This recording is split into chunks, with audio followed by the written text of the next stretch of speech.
भारत का सबसे खतरनाक सेनापति जिसने गुजरात में मराठा साम्राज्य का डंका बजाया और तो और डूबते हुए मराठा साम्राज्य का अस्तित्व भी बचाया।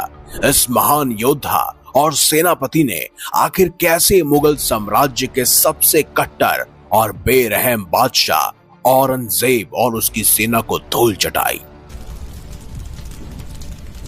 17वीं शताब्दी के अंत में जब छत्रपति शिवाजी महाराज और संभाजी महाराज की मृत्यु के बाद सेनापति के रूप में सांताजी घोरपड़े ने मराठा साम्राज्य की कमान संभाली, तो अपने ही लोगों की गद्दारी की वजह से उन्हें भी अपने प्राण गंवाने पड़े। इसके बाद मराठा साम्राज्य के अगले छत्रपति बने राजा राम महाराज, जिन्होंने मराठाओं की शान का बीड़ा उठाया और औरंगजेब की सेना को बराबर की टक्कर दी। लेकिन लगातार मुगल सेना से युद्ध करते करते आखिर में राजा राम महाराज की भी 3 मार्च 1700 को सिंहगढ़ में मृत्यु हो गई और दुनिया को लगा कि शायद ये मराठा साम्राज्य का अंत है, क्योंकि ये वो समय था जब हिंदुस्तान में मराठा और मुगल दो ही सल्तनत जिंदा थी।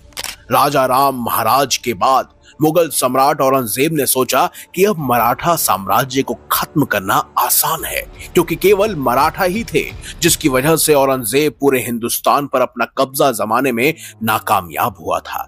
इसीलिए अब उसने मराठाओं को जड़ से मिटाने के लिए अपनी लाखों की सेना के साथ उन पर एक के बाद एक हमले शुरू कर दिए।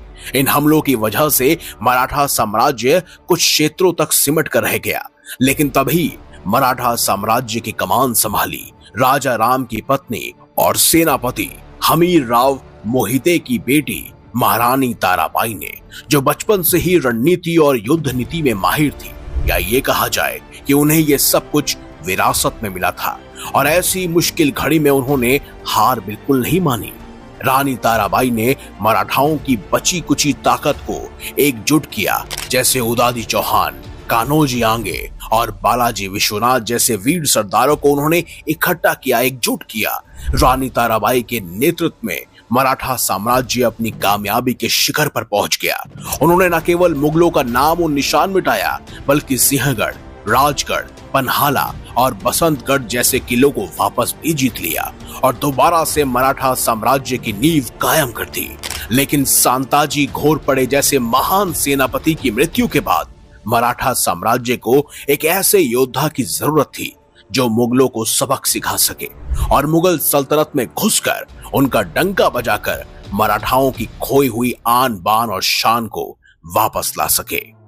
और ऐसे में तब आया वो वीर सबके सामने।